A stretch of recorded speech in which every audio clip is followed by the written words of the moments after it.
Muy bien, pues esta mañana yo quiero compartir con ustedes algo que considero que nos hace mucha falta. Sobre todo nos hace mucha falta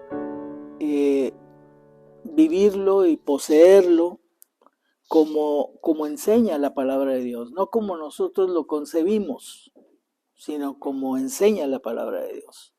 Porque luego tenemos ideas erróneas con respecto a esto. Y me refiero al amor. El amor, hasta los incrédulos reconocen que es algo muy importante. Vi una alegoría que me llamó la atención de una mujer que, según la alegoría, salió de su casa, vio a 3 ancianos, le dijo, los invitó a pasar a su casa, los vio ahí muy desvalidos y les dijo, ¿por qué no pasan a la casa y les doy algo de comer? Le dijo, ¿está su esposo? No, no está. Ah, no, si no está su esposo no podemos ir. Entonces cuando el esposo llegó, pues ella le platicó y él dijo, no, invítalos a pasar, dile que ya estoy aquí. Entonces fue y los invitó a pasar y le dijeron, no podemos entrar los 3. ¿Cómo? No nos pueden invitar a los 3, tiene que ser a uno nada más. Entonces ella dijo, bueno, pues sí, mire, él, dijo el anciano de barba más grande, dijo, él se llama riqueza, él se llama éxito, ¿verdad? Y yo soy amor. Entonces tiene que invitar a uno, nada más. Entonces entró, le platicó al esposo, el esposo le dijo, pues invita a riqueza, ¿sí? Pues así te vamos a tener muchas cosas y todo. Dijo ella, no, me mejora éxito para tener fama y que todos nos conozcan y todo. Y su hijita adoptiva que los estaba escuchando les dijo, ¿por qué no invitamos mejor a amor? Siempre estamos pensando en la riqueza, en el éxito, ¿por qué no invitamos a amor? Y el papá dijo, ¿sabes qué? Vamos a hacerle caso a nuestra hija, tiene razón. Invita a amor que entre. Entonces ya fue. Y entonces, a ver, señor amor, quiero invitar a que entre a mi casa. Sí, cómo no. Se paró, fue y todos los otros 2 se pararon y se fueron atrás de él. Dijo, no, yo invité nada más amor. Dijo, es que donde hay amor, siempre va a haber también riqueza y éxito. Entonces entramos con él. Fíjense, qué interesante, ¿no? Claro, se los abrevié un poquito, porque si no, aquí nos estamos todo el día. Pero, pero tiene mucha enseñanza, es una moraleja enseñando lo valioso que es el amor. Hasta los incrédulos lo entienden. Deberíamos nosotros con mayor razón. Fíjense que Jesús se manifestó a sus discípulos, ustedes lo saben porque conocen la palabra de Dios, se manifestó a sus discípulos en diferentes ocasiones después de resucitar.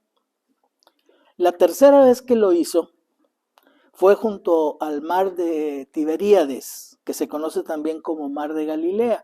Tiberíades es una ciudad que está o que tiene salida al mar de Galilea y por eso se le llamó también al mar Tiberíades. Ese nombre, por cierto, se cree que fue dado y que esta ciudad fue fundada por Herodes Antipas y que la llamó Tiberíades en honor del emperador romano Tiberio César.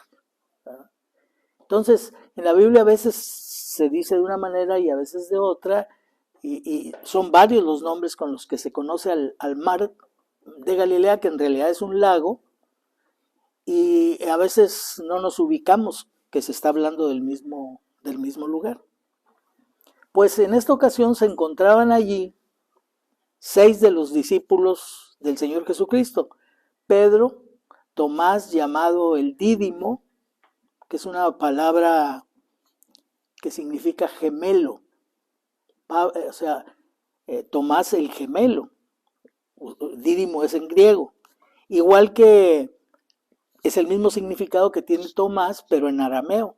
Entonces le llamaban el Dídimo porque era la manera de decirle Tomás el gemelo, para el que no entendiera que Tomás significa gemelo. También estaban ahí Natanael, Jacobo y Juan, los hijos de Zebedeo, y 2 discípulos más, de los cuales no se dice su nombre. De pronto Pedro tomó la decisión de ir a pescar. Es muy probable que después de que el Señor murió, aunque ya para este momento ellos sabían que había resucitado y había, si no estoy mal en la ubicación de los tiempos, ya había aparecido a sus discípulos en el camino a Emaús y ya había aparecido en el aposento alto cuando Tomás, que había dicho que no creía que había resucitado hasta que no viera sus heridas y metiera su mano en el costado, cuando Jesús aparece en el aposento alto y le dice: Tomás, aquí estoy, haz lo que dijiste. Y Tomás no lo hace. Tomás dice: Señor mío, Dios mío. La sola visión del Señor Jesús, el solo verlo a él, fue suficiente. Se le quedó a Tomás el mote del incrédulo, Tomás el incrédulo, ¿verdad? Y mucha gente lo utiliza y dice: yo como Tomás, ¿no? Hasta no ver, no creer, ¿no? Y Tomás, pues Tomás vio, ¿sí? Él vio y creyó. Y aquí está Tomás, precisamente en esta ocasión. Es que ya ellos sabían que había resucitado, pero yo creo que todavía no entendían en realidad las cosas, porque Pedro propiamente está regresando a su ocupación anterior. Él había sido pescador, pero Jesús lo había llamado a ser pescador de hombres, y él había seguido a Jesús durante su ministerio, y ahora regresa a pescar. O sea, cree que allí ya se terminó todo, que ya no tiene nada que hacer. Y entonces cuando les dice a los demás que va a ir a pescar, entonces ellos deciden acompañarlo. Oye, pues nosotros vamos contigo, y se suben todos a la barca y se van de pesca. Pero en toda la noche no pescaron absolutamente nada. Así es que regresan ya al amanecer con la barca vacía, y es ahí cuando Jesús se presenta en la playa. Y desde allá se dirige a ellos y les pregunta si tienen algo de comer. ¿Sí? Me llama la atención porque una de las versiones dice: hey, mozos, porque es sinónimo de jóvenes, ¿no? Pero otra versión que me parece más apropiada les dice: hijitos, ¿tienen algo de comer? Ellos le contestan que no. Entonces Jesús, a quien ellos por cierto no reconocieron, no supieron que era él, les dijo en ese momento, echen la red a la derecha de la barca. Y bueno, me llama la atención que ellos le hicieron caso. Se tenían toda la noche sin pescar. Obviamente habían ido a una distancia mayor que la que se encontraban en ese momento. Ellos se encontraban, en ese momento dice el texto, que es Juan capítulo 21, que se encontraban como a 200 codos, aproximadamente 100 metros, una cuadra. Pues como que no es un lugar para echar la red, ya está muy cerca de la playa, es un poquito más allá, ¿no? Más hacia mar adentro. Pero ellos obedecen, echan la red, y entonces la red la sacan llena de peces, de tal manera que no la podían ni siquiera cargar. Entonces el primero que reconoce a Jesús es Juan, el discípulo amado, dice el texto, para identificarlo. Aquel que en la cena estaba recostado en su pecho, aquel que cuando él dijo que lo iban a entregar, dijo: ¿quién, Señor, soy yo? Y pues él fue el primero que lo reconoció. Y entonces dijo: es el Señor. Y Pedro pone de manifiesto su carácter de liderazgo y de iniciativa. Inmediatamente se pone la ropa que se había quitado y se lanza al agua, y él se va nadando a la playa. Y los demás están ahí en la barca. Y entonces los demás discípulos finalmente también llegan a la orilla, ya en la barca, y al descender de la playa se dan cuenta que hay un fuego encendido, y sobre las brasas está un pescado y un pan. Y entonces Jesús les dice que traigan la red, les dice. Y entonces para que trajeran la red con lo que habían pescado. Y Pedro inmediatamente se sube a la barca. Siempre manifestaba su rapidez para actuar, ¿no? Su iniciativa por encima de los demás. Entonces él se va inmediatamente a la barca y bajan la red, que sorprendentemente no se había roto. son cosas que el texto nos enfatiza. Aunque había atrapado 153 grandes peces, o sea, no sardinitas, no, grandes peces, ¿no? Y la red aguantó esto. Jesús entonces les dijo que se acercaran a comer y les dio del pan y del pescado que tenía sobre las brasas. Y dice el texto que nadie le preguntaba quién era, nadie se atrevía a preguntarle quién era. Simplemente ellos sabían en su interior, ya lo sabían en ese momento, que era el Señor, que era su maestro. Cuando terminaron de comer, Jesús inicia un diálogo con Pedro y lo inicia por medio de una pregunta. Pedro, ¿me amas más que estos? Como ya hemos oído en otras ocasiones, nosotros usamos en español la palabra amor para todo.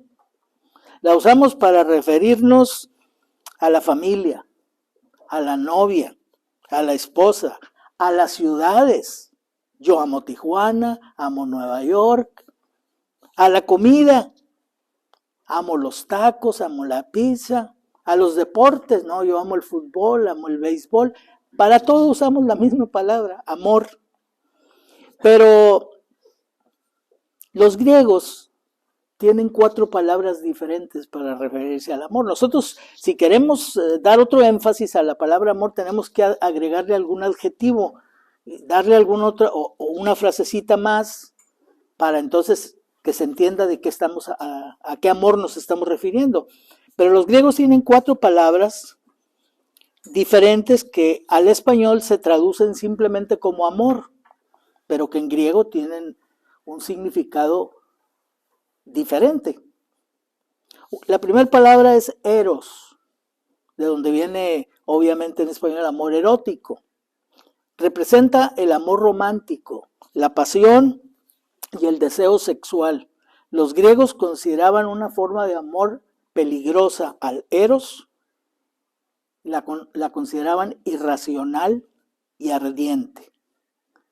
Otra palabra que significa amor también en griego es estorge, y se refiere al amor familiar, al vínculo afectivo que se establece entre los padres y los hijos, entre los hermanos, en la familia y hermanas. La tercera palabra es la palabra filía, que nosotros cuando queremos referirnos a ese amor decimos amor filial, hablamos del amor filial. Este describe el vínculo emocional y fraternal que une, inclusive nosotros lo consideramos a los amigos, pero que también une, según la palabra de Dios, a los creyentes, porque en Juan 13:35, en Romanos 12:10 dice, amaos los unos a los otros con amor fraternal, así lo traducen, amor fraternal, pero en griego la palabra que aparece ahí, que me llamó mucho la atención porque nunca lo había relacionado, es la palabra Filadelfia, fíjense. Filadelfia se traduce amor fraternal, porque Filadelfia viene de filos, precisamente, de la palabra que en griego significa amor. Entonces, en el texto dice, ámense unos a otros con Filadelfia, ¿sí? O sea, con amor fraternal. En cuanto a honra, prefiriéndoos los unos a los otros. Y luego viene la palabra ágape, que significa amor también, y que se usa, por ejemplo, en Juan 13:35. Ágape define el amor sin medida, el amor infinito, inconmensurable, que no puede medirse, perfecto, incondicional, sacrificado y puro de Dios por la humanidad. Ese es el amor ágape. ¿Podemos los cristianos amarnos con ese tipo de amor? Podemos amarnos con amor filial, como dice el texto anterior de Romanos. Pero ¿podemos con amor ágape amarnos? Bueno, dice Romanos capítulo 5, versículo 5, y la esperanza no avergüenza, porque el amor, y ahí aparece la palabra ágape, el amor de Dios ha sido derramado en nuestros corazones por el Espíritu Santo que nos fue dado. Entonces sí es posible que se manifieste en nosotros el amor ágape por los demás. Entonces es muy importante tener un concepto correcto del amor. tener ese concepto siempre en nuestra vida. Y de una manera muy particular, yo lo ubico con los jóvenes, porque en la juventud se cometen muchos errores, y muchos errores trascienden y echan a perder la vida de un joven que tenía muchas ilusiones y te pretendía muchas cosas buenas, pero tomó malas decisiones. ¿Y por qué tomó malas decisiones?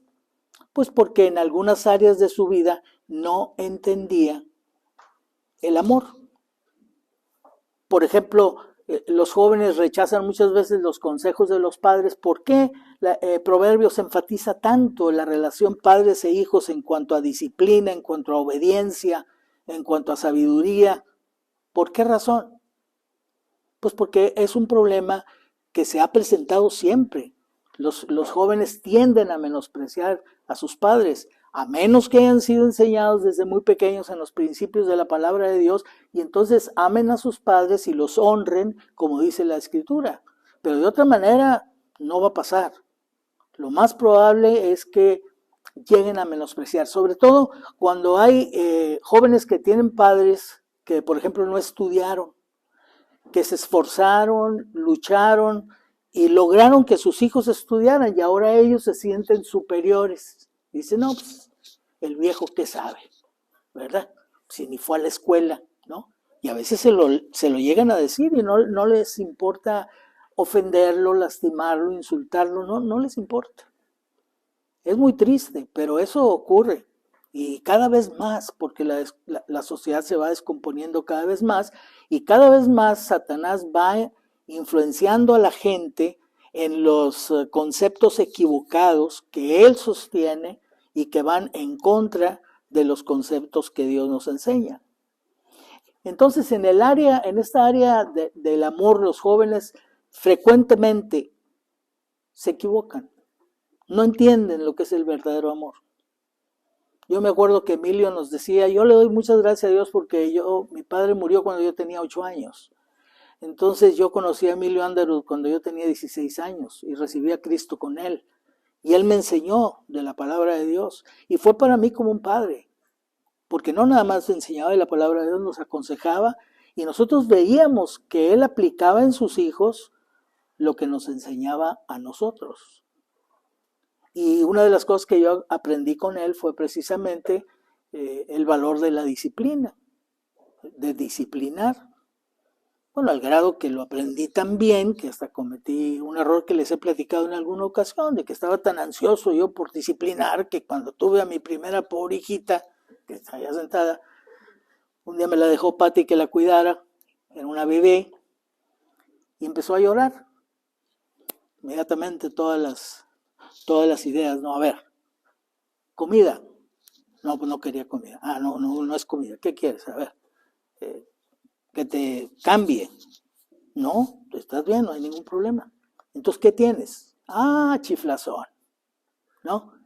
Pues ahorita se te quita, y entonces, tras, y que empieza a llorar peor, al grado que el vecino subió, porque vivíamos en un departamento donde los dueños vivían abajo, y me dijo, oiga, disculpe señor, pero vi que su esposa salió y oigo a la niña llorando mucho. ¿Qué tiene? No, nada, no, está bien.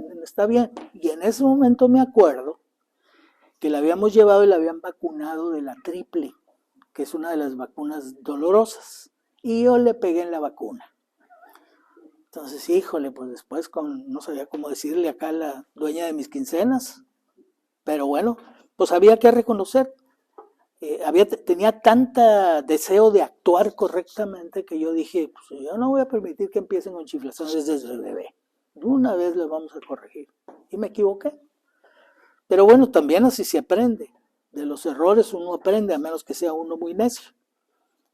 Fíjense que leí, por ejemplo, de un señor llamado John Allen Chock, que comenta una anécdota al respecto de esto que me llamó la atención.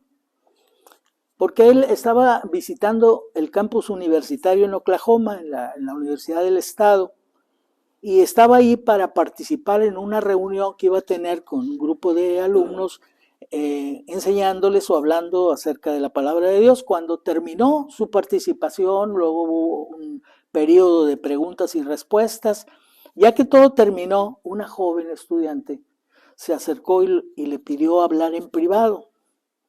Y ya cuando se apartaron, le dijo, ¿me podría decir en sí qué es el amor? Dígame qué es el amor, defínamelo. Y a su pregunta agregó la siguiente información.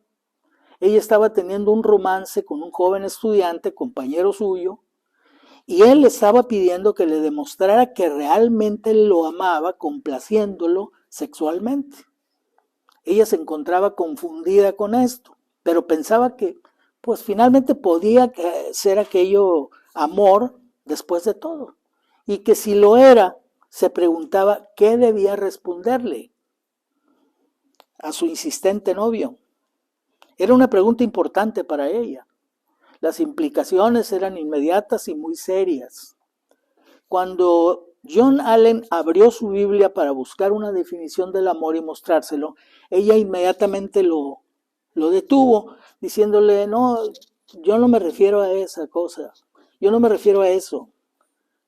Ya mi pastor también intentó decirme algo pero es que no me entiende, no es eso lo que yo necesito, yo estoy hablando de otra cosa. Pero finalmente él logró convencerla de que lo escuchara. Señorita, no pierde nada, escúcheme, le quiero compartir esto. Y ya ella aceptó. Pero antes de abrir la Biblia, en lo que él le pensaba mostrar, le dijo, ¿realmente cree usted que ese hombre la ama? ¿Cree usted que el amor maduro, adulto y duradero impondría tales demandas en su persona? Y le pidió, compárelo con la descripción que hace el apóstol Pablo del amor, que le voy a leer, y vea si usted misma puede responder estas preguntas, después de ver cómo Pablo describe el amor. Y le leyó 1 Corintios 13. Cuando la joven universitaria, cuando él terminó, se dio media vuelta y se alejó sin decir una sola palabra. ¿Qué pasó con ella? ¿Hizo caso? ¿Supo contestar adecuadamente las preguntas que este hombre le hizo? No sabemos, pero me recordó a aquel joven rico que se acercó a Jesús, que tenía muy buena actitud. Realmente, si no tuviéramos todo el resto de la historia, hubiéramos pensado en un final feliz de este joven, porque se acercó corriendo a Jesús. O sea, cuánto quisiéramos que la gente corriera a escuchar de la palabra de Dios, que los invitaras y dijeran, claro que sí, vamos ahorita inmediatamente. Este joven fue corriendo a ver a Jesús. No nada más fue corriendo, que es una buena actitud. Llegó y se hincó delante de Jesús. O sea, un joven humilde, diríamos nosotros. Entonces, reconociendo la autoridad de Jesús, pues qué buena actitud. Y además estaba interesado en algo muy importante, la vida eterna. O sea, todas las condiciones nos indican que este joven podría haber tenido un final feliz con esta conversación con el Señor Jesús. Además fue muy respetuoso, se dirigió a él como maestro bueno. Y entonces le lanzó la pregunta, ¿qué haré para heredar la vida eterna? O sea, aparte tenía una buena disposición, estaba dispuesto a que Jesús le dijera qué hacer y se suponía que entonces él lo iba a hacer. ¿Por qué esa disposición no se mantuvo? Porque quiere decir que él debe haber tenido una idea de lo que Jesús le iba a decir.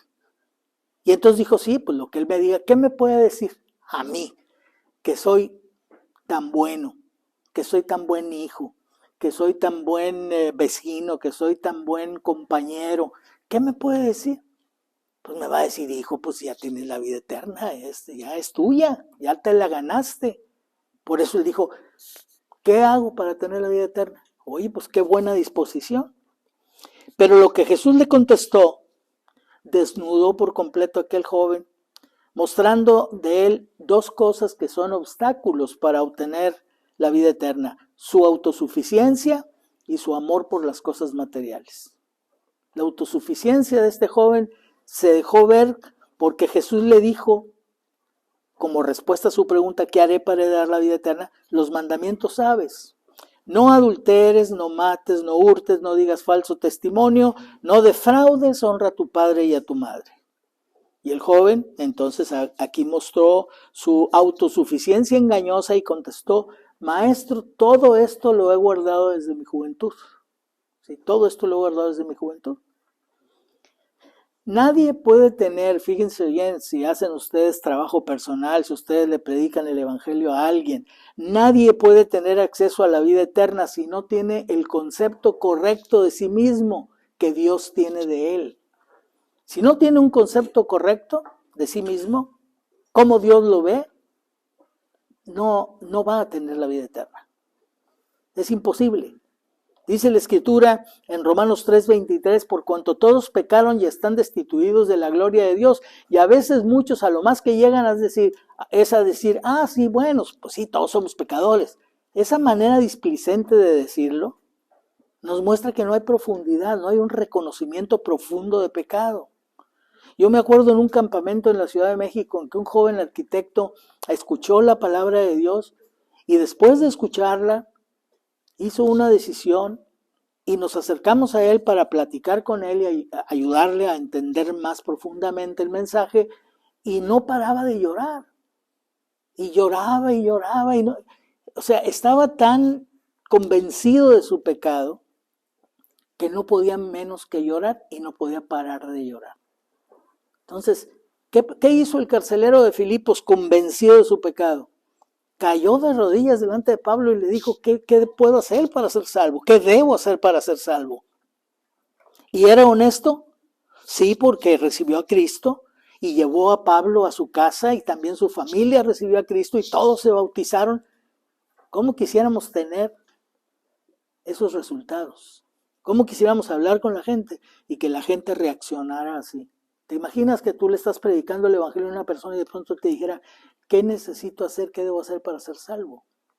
Un día un joven que trabajaba para un banco vino a la ciudad de Monterrey, de Tijuana, a hacer un trabajo en Vancomer, pero él me había conocido en la Ciudad de México, en la última predicación que yo tuve en la Ciudad de México.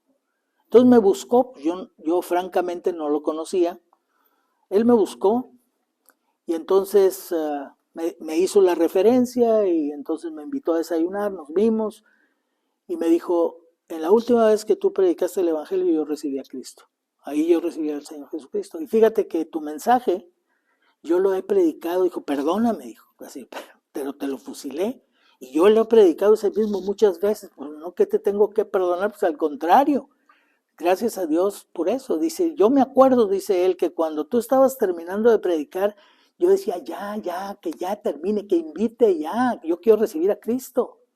Eso, fíjense, cuando el Señor está trabajando en el corazón de una persona. Él estaba ya listo, entonces yo estaba todavía redondeando la parte final y todo, y él ya decía: ya que termine, que invite a recibir a Cristo porque yo quiero ya.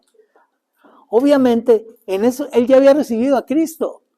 Con esa actitud, porque Dios ve el corazón, él ya había recibido a Cristo, creía que tenía que esperar a que yo invitara y entonces levantar la mano. Pero cuando una persona cree en el corazón y cree cuando está convencido de que necesita a Jesús, cuando tiene convicción de pecado. Cuando Jesús escuchó la respuesta de este joven que reflejaba el autoengaño en el que se encontraba, dice la Escritura que lo vio con una mirada de tristeza y conmiseración que la Escritura expresa diciendo: entonces Jesús, mirándole, le amó. Y enseguida profundizó más en el joven. Y fíjense, le hizo la misma pregunta otra vez, solamente que de manera diferente. Una cosa te falta, le dijo. Anda, vende todo lo que tienes y dalo a los pobres y tendrás tesoro en el cielo. Y ven, sígueme, tomando tu cruz.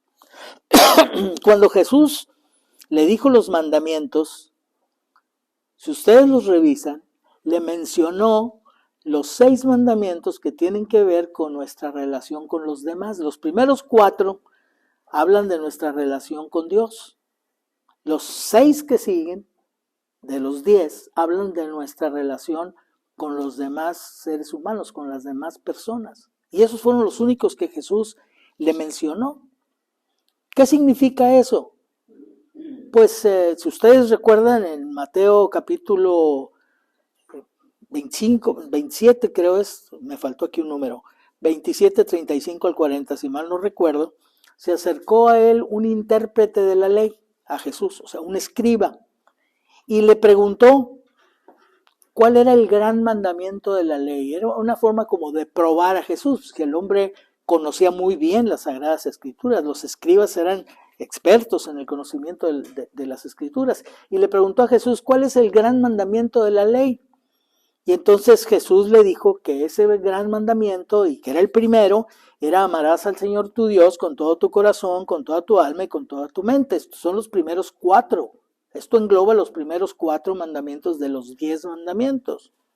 Y agregó Jesús que el segundo era amarás a tu prójimo como a ti mismo. Son los otros 6 que siguen. Amarás a tu prójimo como a ti mismo. Y añadió que de estos dependía toda la ley y los profetas. Entonces, si lo que aquel joven había dicho, todo eso lo he guardado desde mi juventud, era verdad, quiere decir que él amaba a su prójimo como a sí mismo. Y si él amara a su prójimo como a sí mismo, no hubiera tenido dificultad para hacer lo que Jesús le dijo. Una cosa te falta, vende todo lo que tienes, dalo a los pobres, tendrás tesoro en el cielo, y tú ven y sígueme tomando tu cruz. No hubiera tenido problema. Porque el amor al prójimo hace que te desprendas de lo que sea que el otro necesite. Porque Jesús dijo, dalo a los pobres y tendrás tesoro en el cielo. Entonces, Jesús le estaba planteando el resultado que habría en su vida si hubiera sido verdad lo que le había contestado antes de haber guardado todos los mandamientos que él mencionó desde su juventud. Aquel joven quedó totalmente expuesto, mostrando su adoración al Dios de la avaricia. Se aferraba a sus bienes materiales sin importarle el alto costo que tendría por adorar al dios pagano Mamón. Así se llamaba el dios de los paganos, porque Mamón significa riqueza. Esta fue la palabra que Jesús usó en Mateo 6:24.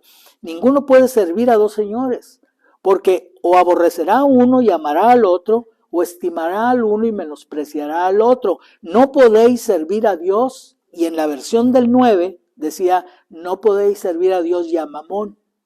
Nada más que en la versión del 60, que es la que usamos, cambiaron la palabra Mamón por su significado, riqueza.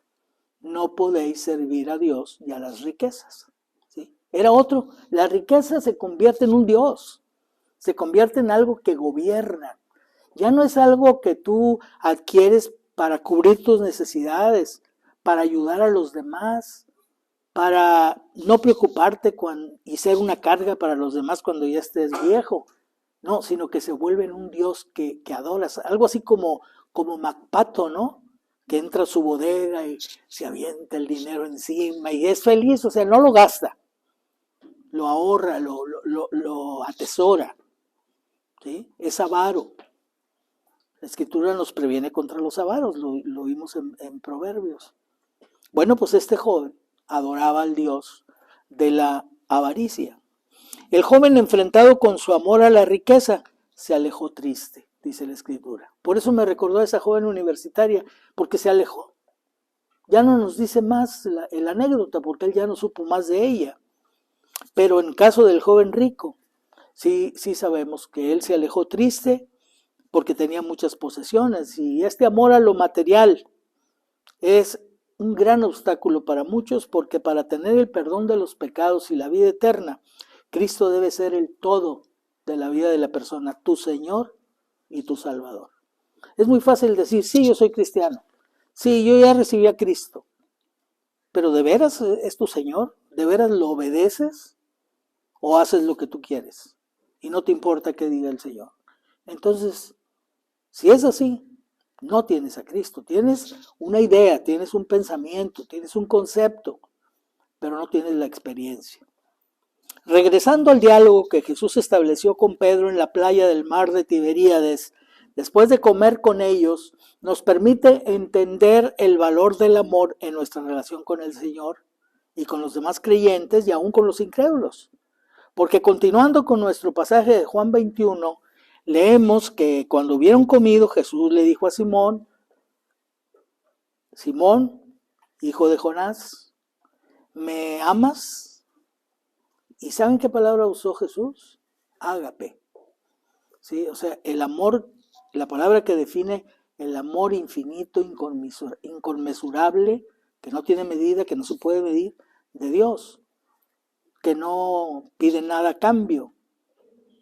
Y me llama la atención que cuando Jesús le hace la pregunta, la haga comparándolo con los demás. No nada más es me amas, sino me amas más que estos. Me llama la atención porque nuestra relación con Cristo es personal. Y aquí Jesús parece que no la está haciendo personal, sino está combinada. Tiene que estar en comparación con otro. Así pareciera, si no tuviéramos el antecedente. Por ejemplo, bueno, tenemos en Juan capítulo 21, versículo 21, nos precisamente confirma que la relación con él es personal, porque dice el texto que Pedro va con Jesús y voltea y ve que Juan los viene siguiendo, y entonces le dice, Señor, ¿qué de este?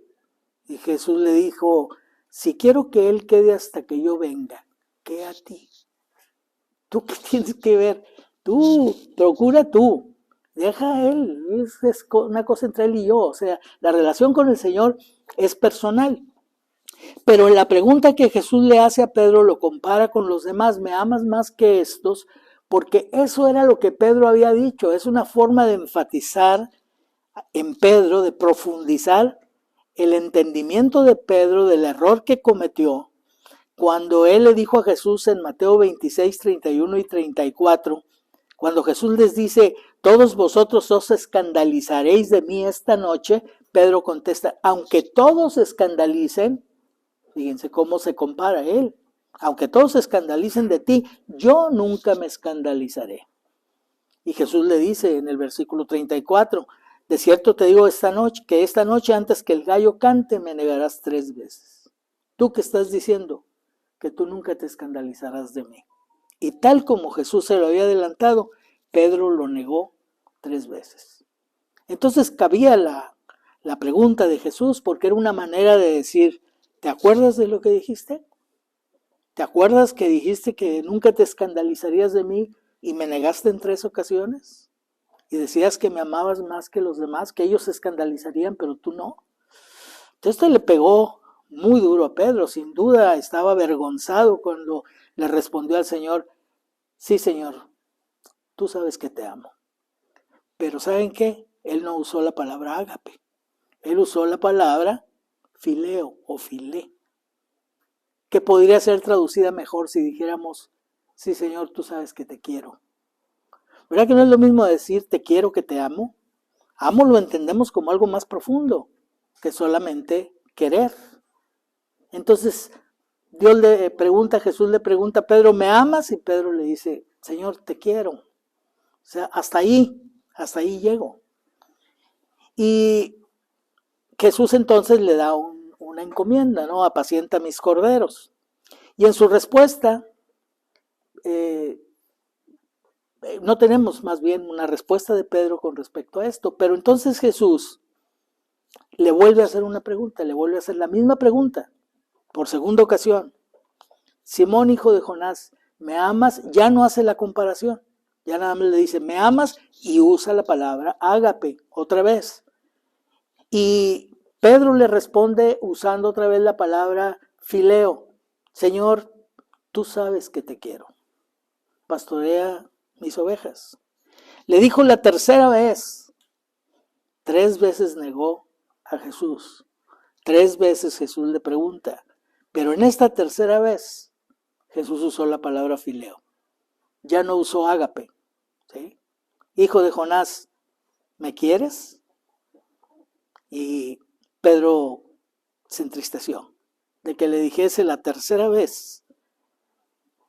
Y entonces él contestó igual con la misma palabra fileo. Tú lo sabes todo, Señor. Tú sabes que te quiero. Jesús le dijo, apacienta mis ovejas.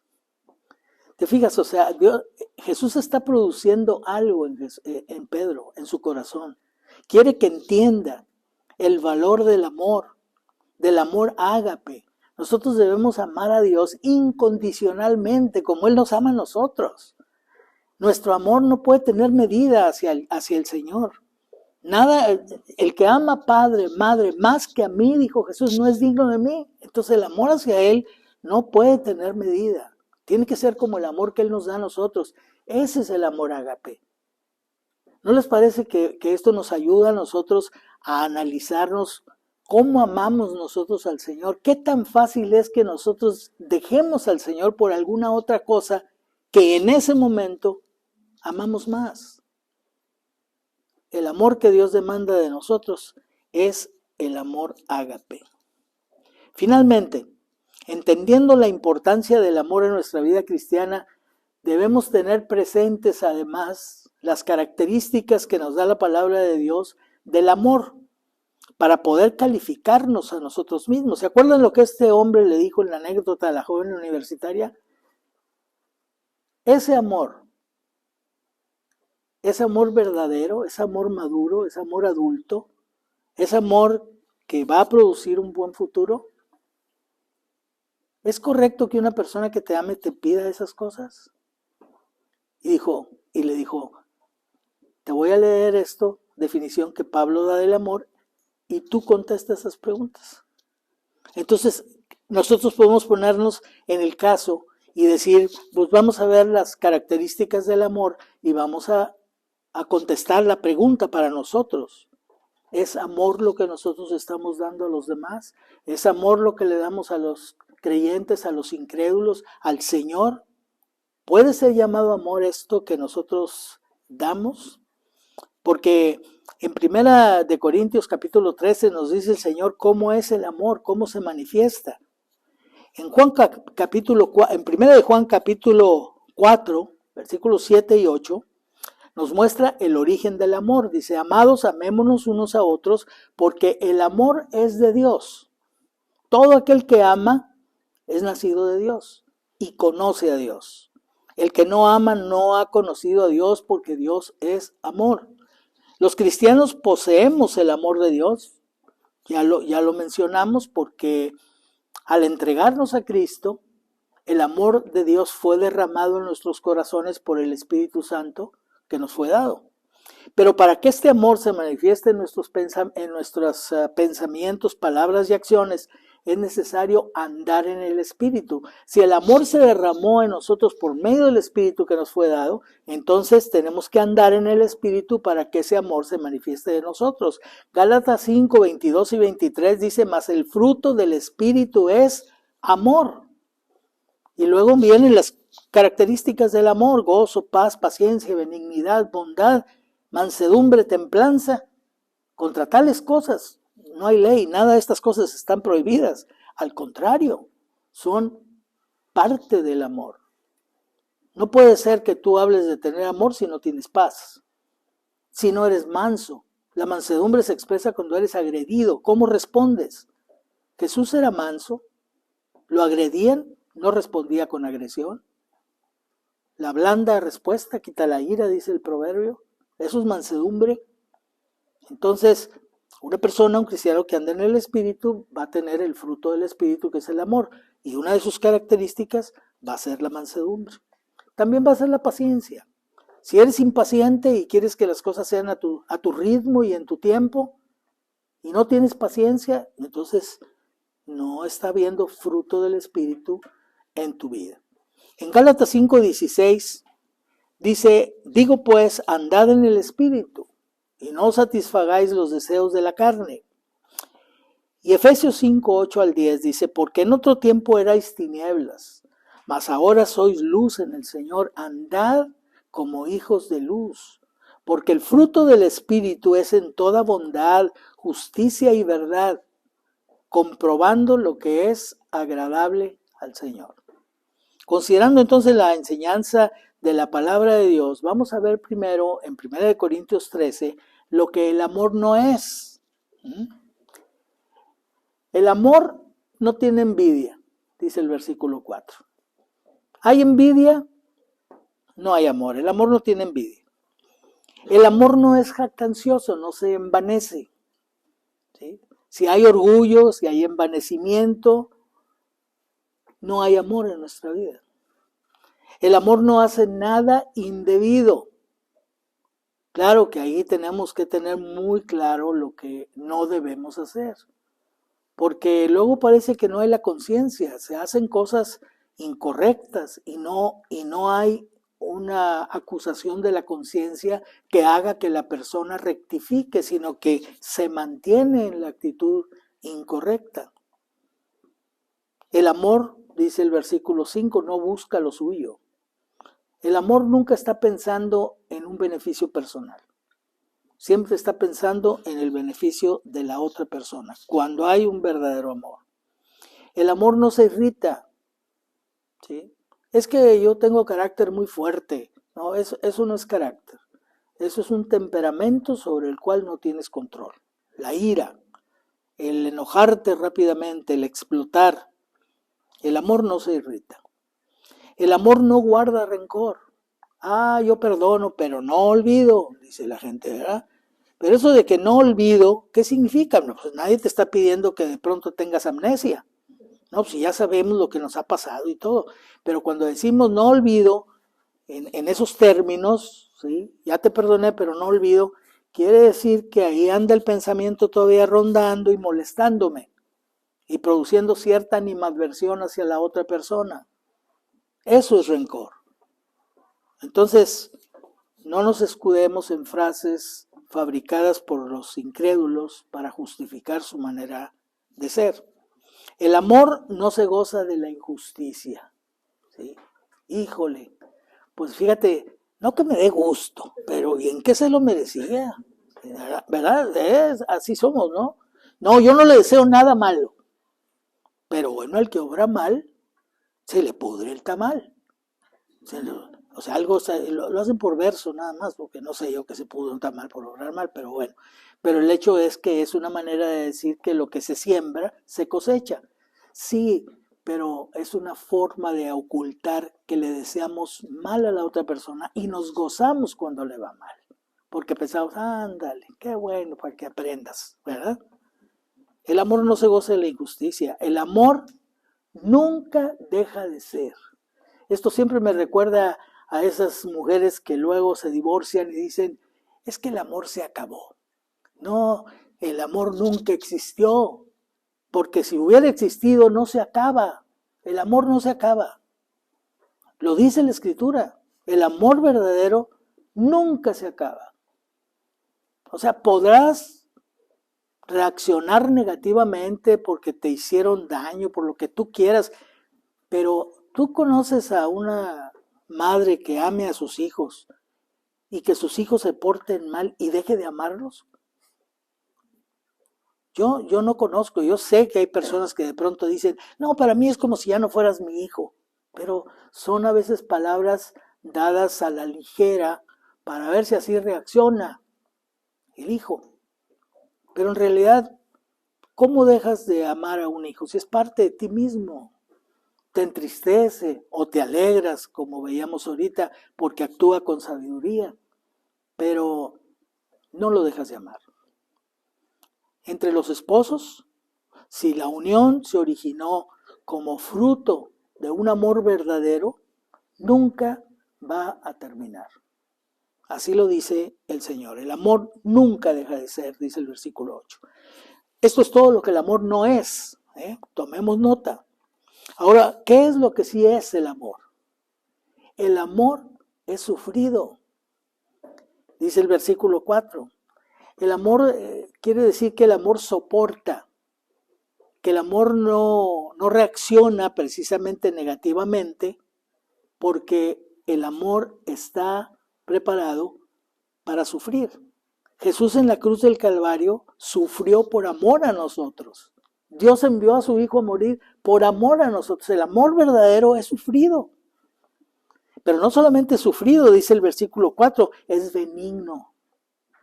Busca siempre lo mejor para con nosotros, para con la otra persona. El amor, dijimos, no se goza de la injusticia, pero ahora en sentido positivo, se goza de la verdad. De eso es de lo que debemos gozarnos, de que la verdad triunfe, de que la verdad se conozca, de que la verdad se acepte. Esas cosas nos deben de gozar. ¿Sí?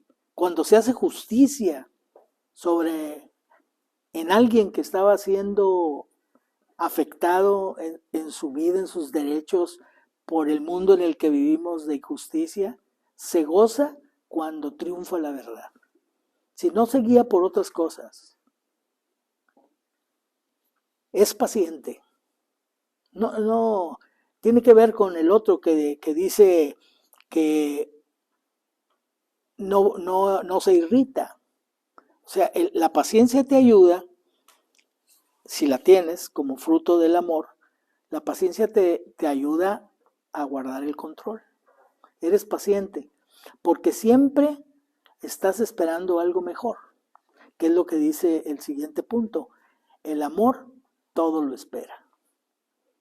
El amor nunca da por perdidas las cosas. Nunca dice, nunca va a cambiar. No, hombre, ¿para qué le hablo a ya del Señor? Que ya ni caso hace, no tiene caso. No, el amor insiste. El amor es paciente. El amor espera. El amor sabe que puede venir el fruto en el momento menos esperado. Y finalmente, la palabra de Dios nos enseña también a quién debemos amar. Debemos amar, dice Mateo 5:44, a los enemigos. Yo os digo, amad a vuestros enemigos. Fíjense. Por eso dice la Escritura que pudiera ser que alguno osara morir por el bueno, sí, por el que me hace bien, mi amigo, mi hermano, yo doy la vida por él, porque él me ha ayudado y todo. Sí, eso puede encontrarse. Pero morir por un enemigo, ¿estás dispuesto a poner la vida por alguien que es tu enemigo? Como hizo Jesús con nosotros, porque nosotros éramos enemigos de Dios, así nos describe la palabra de Dios. Pues la palabra nos enseña a que debemos amar a nuestros enemigos. Qué bueno si no tenemos enemigos, ¿no? Pero si tenemos enemigos, tu deber y mi deber es amarlos. En segundo lugar, debemos amar al prójimo en general. No tiene que ser tu enemigo para que lo ames. Dice Mateo 19:19, amarás a tu prójimo como a ti mismo. ¿Quién es mi prójimo? Dijo aquel hombre, ¿no? Como si dijera, yo no he cumplido este mandamiento porque vas a creer que no he podido saber quién es el prójimo.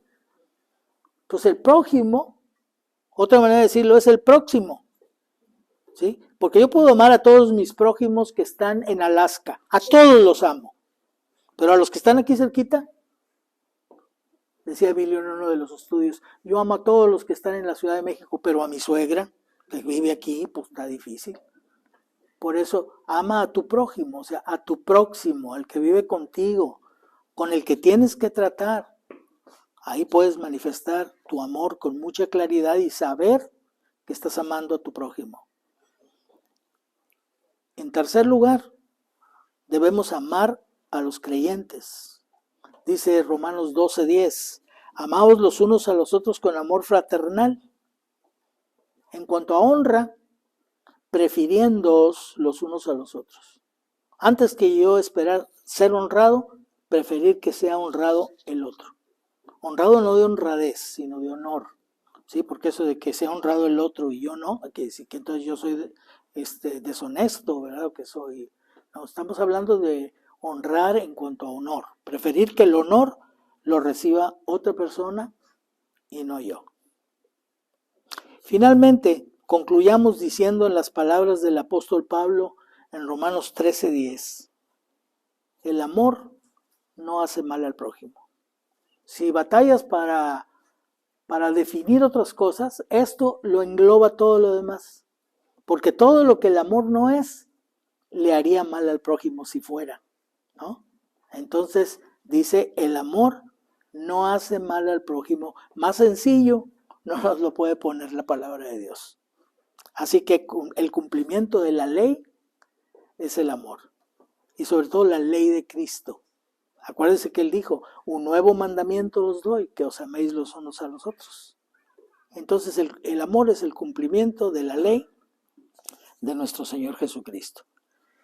No sé qué opinen, si opinan como yo dije en un principio, que el amor es algo que nos falta, que nos hace mucha falta. Tendríamos muchos menos disgustos, muchos menos problemas, muchas menos fricciones si hubiera amor en nuestra vida. Que Dios los bendiga.